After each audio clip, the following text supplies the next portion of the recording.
What do you get when you get a grumpy, rich old white guy and team him up with some mischievous orphan teenagers? You get... The world don't move to the beat of just one drum. What? No. Wrong show. Let's try this again.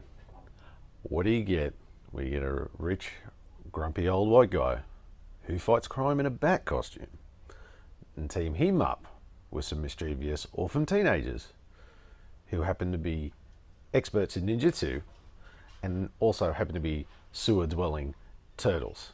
You get...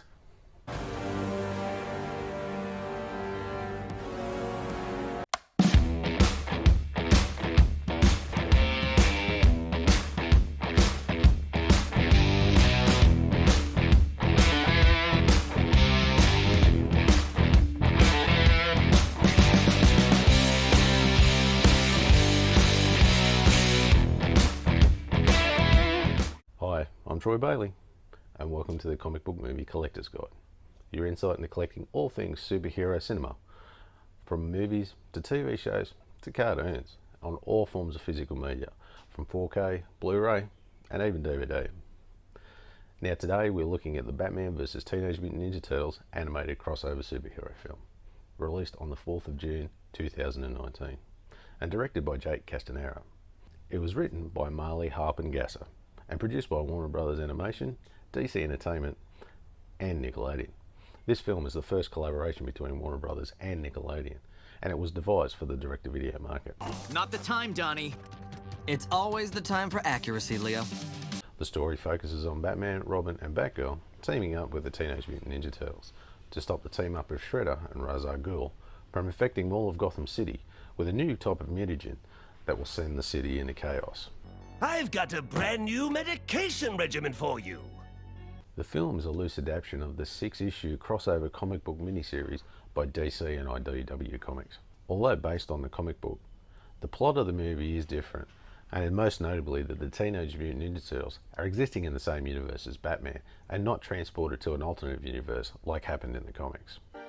Gotham is bonkers, yo! The film itself features a wide array of voice actors, but most notably Troy Baker as Batman and the Joker, Eric Bazou as Leonardo, Darren Criss as Raphael, Baron Vaughn as Donatello, and Kyle Mooney as Michelangelo. As for the case and disc, I have the DVD version here. This is a nice painted cover there of the Turtles and Batman. I believe this is the standard cover for UK, US and Australian releases, so not bad at all. Don't mind that sort of watercolory sort of picture. The spine itself, that looks like it just fits in nicely with all your other DC Direct DVDs and looks great on the shelf in order. On the back, nothing too spectacular, just a nice little cartoon shot there of the Turtles and Batman, Batgirl and Robin all there together. Overall, pretty stock standard stuff, I suppose, for what it is. And as for the disc, we have nothing special, but I don't mind this silhouetted sort of look that they've gone there with the green as opposed to say black or just some sort of standard print color. I do like that green, and it's kind of a throwback to the original Turtles, which were a lot of shadows and just simple stuff like that, so I don't mind that touch at all. So overall, like I said, looks good on the shelf, some great artwork. I'd probably give this a 7 out of 10.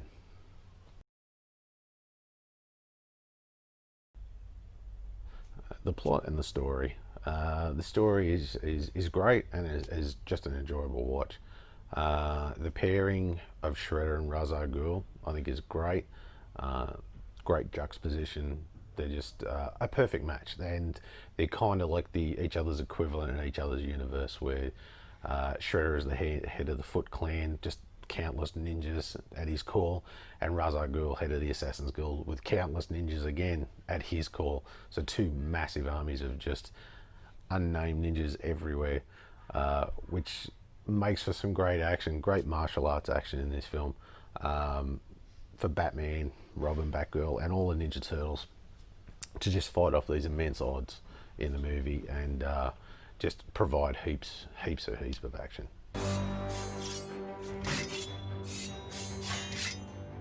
Now, who's ready to talk?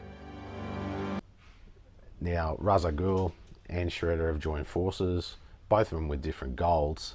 Shredder wanting to get access to the Lazarus pit, and of course, Ghul wanting to get access to mutagen. Both of them have different plans in mind, but both of them are working together against the united forces of Batman and the Turtles, which makes for some great tension between Ghul and Shredder, where they're both bargaining with each other, like who's more powerful, you know. Ghul's like, if it wasn't for me, and of course Shredder's like, if it wasn't for me. It's that classic two villains trying to work together but both don't trust each other. I will deal with him when he arrives. Then by all means, deal with me. Now, as for the team up of Batman and the Ninja Turtles, I was really surprised. I was really surprised at how well it worked. It was this classic movie trope, I suppose, of you had Batman, your straight man, and you had the Turtles as your comic relief, and they would feed off each other. And then there was this bit of this mentor as well, where near the end they look to Batman as a bit of a mentor and learn off him as he tries to teach them, I suppose. But the chemistry between them was surprising. Like, honestly, I wasn't sure how they were going to make it work, but they did, and it worked really well. And you really want to see more of these guys together teaming up. Take them down. We need answers. You're welcome to try. Even though this was a loose adaptation of the comic book series, and the story is similar in parts, they do take classic scenes from the comic book and put it in the movie. The plot is different. The major plot thing here is that Batman and the Turtles live in separate universes, multiverses as the DC likes to call it, in the comic book, and Krang brings the Turtles to DC Universe, and all ensues then with them trying to get back to their own universe. But in this incarnation, which I think works really well and doesn't really muddy too many waters, is that Gotham is just another city near New York. They're chasing Shredder, and he just happened to be in Gotham City, which they've driven from New York. So they kind of coexist in this same universe, which I thought was a great touch, and didn't take anything away from the story, which I think this adaptation of it compared to the comic book one works great. So instead of them trying to get back to their thing, back to their universe, they're trying to stop these guys from infecting the city with this new mutagen, as opposed to they're just trying to build a machine to get back home. I don't know. Gotham and New York are pretty much the same. Donnie, are you kidding? Does New York have mad blimps flying around for no reason? Even though the adaptation does admit a lot of characters, you haven't got your Bebop, your Rocksteady, you don't have Krang, don't have any April, Casey Jones, you don't have some of those other core characters that were in the comic book adaptation. I feel like they weren't missed in this. I think the story that they gave really went along smoothly and didn't need any sort of extra fluffing out, shall we say, or bulking out of the story. So if anything, that just opens it up for when they have a sequel to bring your Bebop and Rocksteady, and then bring Kang into the mix and all that, and then April and Casey Jones join in, and then you fill out the characters even more. Once you've got your core Batman and Batman's family and Turtles all sort of together and they know each other, you can flesh it out a bit more and have some more characters come in and then offer their opinions on different things, which I think would be definitely something to look forward to if they do a second one. So overall, for the plot and story, I'd probably give it 28 out of 30. Now for page to screen, overall, the versions of the characters in the movies were spot on. They're very faithful to their source material. Your Batman was a version of Batman that you've seen 9 times out of 10. Robin, which is Damian at the moment, pretty much straight out of the comics, and Batgirl, like she currently is in the comics too. Very faithful to the source material. No real changes there. Just slight little tweaks more than anything. And as far as the Turtles go, they're kind of how the Turtles are evolving now. They're not your standard. They were all the same to begin with. They've all started to develop over these 30 years. They've really developed a certain style and look. The looks have slightly changed of the Turtles over the years. So Teenagers. Mutants. Ninjas. Turtles. Raphael's your muscle, he's big and bulky. Donatello's your nerd, so he's starting to get skinny and thin. And then your Leonardo and your Michelangelo are roughly the same. But overall, they're great versions of the characters. I can't complain. They all work well together. And the same with Shredder and Ra's al Ghul. Ra's al Ghul, classic Ra's al Ghul from every other DC Direct movie I've seen so far. And as far as Shredder goes, pretty faithful. He's got that look of, he's kind of got a little bit of look from, he's probably more of the original Teenage Mutant Ninja Turtle cartoon series look, with just a bit more of a updated look, shall we say, but still got that classic helmet and headgear that you kind of associate Shredder with. Most of the voices were pretty stock standard. Most of the people who do the rounds with these voices for these DC Direct movies were pretty much there to fill out a lot of the Arkham Asylum characters that show up. Now, as for your main Turtles, all those guys were great.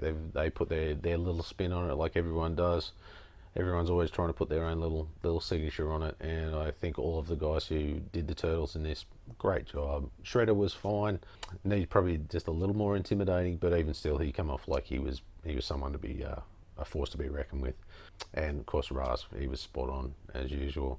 But for me, the standout has to be Troy Baker, who did Batman and Joker, who did an incredible job in a, I'm not sure if he's mimicking or he's trying to copy, but he did a great sort of Mark Hamill-esque Joker voice. His Joker was great, I loved it, but the standout for me was definitely his Batman. His Batman is almost the living embodiment of Kevin Conroy, to the point where I almost thought it was Kevin Conroy who did the voice for this, knowing full well he's retired. And I thought, how they've pulled him out of the works to, dusted him off, brought him back. But then when I found out who it was, I was just kind of like, wow, this guy is amazing. Whether he's inspired by it or he's trying to copy it, either way, he absolutely kills the voice. And I would hope that he just does Batman for every other thing until he retires. He is so spot on, and he's got it down. That absolutely perfect. Can't knock that at all. So overall, from the look and design to the voices, I cannot not give it anything other than 20 out of 20. Special features. Now, the common problem with a lot of these DC Direct videos is there's not a lot of special features on here, which is really disappointing. The only special feature on here is the sneak peek at the DC next animated movie, Batman Hush, which was the next release. As you can see, there's nothing else there. It is disappointing. You always want to have just that little something extra. I think it wouldn't hurt for them to put like maybe a 10-minute featurette little thing together of like getting the cast together, how the story worked, just a little behind the scenes thing that would just, I think, would be a little bit of fan service that I think wouldn't go astray, and I don't think it would cost any extra just to put on there, especially for someone like myself who doesn't mind those little featurettes and docos and all those sort of things that they throw on. If that is the only thing I can take away from this thing, is probably the lack of special features. So for this one, I say I give it a 2 out of 10. The critics' reviews. Overall, the critics' reviews were 100%. That is pretty impressive. Overall, not one person gave it a bad review, which is great. and I think he's deserving of this film too. Now the audience views are only 85%, which it's a great indicator to show that how popular this movie is and how much everyone liked this movie. But as they say, you can't make everyone happy, so obviously someone didn't like it. I do find it funny that the audience score is only 85 where the critics are 100. Me personally, if I was one of those critics, I'd give it 100 too. It's such a great movie, and I can't say any more about it really. But like I say, you just can't make everyone happy. So with that, 100 from the critics and 85 from the audience, that would give us a grand total of 9 out of 10. So for my review, what can I say? I just love this movie. I just enjoyed this movie from start to finish. The opening credits were fantastic. The movie itself was awesome. The end credits with the comic book covers was just, you even waited to watch all the credits just to watch those comic book they were brilliant. And then of course the end credits scene. Yeah, I can't really fault this movie. They hit everything. Their action was there, their comedy was there, the story was there. It's all pretty solid. I mean, if you want to pick over it with a fine tooth comb, I'm sure you could, but in general terms, it's just a fun, enjoyable watch. The chemistry between Batman and the Turtles was just spot on, and that's what makes the film, this chemistry of your old veteran and these new up and comers. It's a classic trope, but it just works so well. It just, it just keeps you in there from the whole, was it 1 hour and 24 minutes the movie goes for? You're there from where to go. I don't think I ever stopped the movie and wanted to go get a drink or do this or got bored or looked at my phone. I pretty much just watched it from where to go, and that's what you want from a movie. And to be able to rewatch it, definitely one of those movies that I'll definitely go back and rewatch. It is a great addition to your DVD collection, and if you're a Batman fan, if you're a Turtles fan, you're gonna get something out of it. If you just love your Batman, there's great Batman stuff. If you're just into your Turtles, you're gonna love it too. But myself, who's just a comic book fan in general, it was great to see these two team up, and it's just such a fun watch. Like I said, great action, great comedy, just in general a great solid story. And with the post-credit scene, which, with the spoilers, even though Shredder does supposedly die at the end credit scenes, he comes back after falling into a vat of the not ooze, but the chemical that made Joker, which makes for quite an interesting sequel if they do pursue that. And as I said before, for me, it has a real high rewatch value, which when you want something in your collection, you want to be able to watch it again. You don't particularly want to put it on the shelf and have it collect dust. So definitely one of those ones I'll grab out the thing and watch again and again. So fingers crossed I'll bring the sequel out, and I can't wait for that. So overall, with that, how else could I not give it 20 out of 20? So the final score. So if we do the tally, after everything we've given it, that gives us a grand total of 86 out of 100. Not bad at all. This is pretty cool. Pretty cool? This is amazing! Definitely one of the standouts in your comic book movie collection. Must have for any collector. Cowabunga! Definitely one of the best DC Direct videos out there, and there are a few out there. Is definitely one of the best ones, and one I thoroughly enjoyed. And of course, like I said before, with the right balance of action, comedy and chemistry, it just ticks all the boxes, and with the rewatch value, you can't go past that.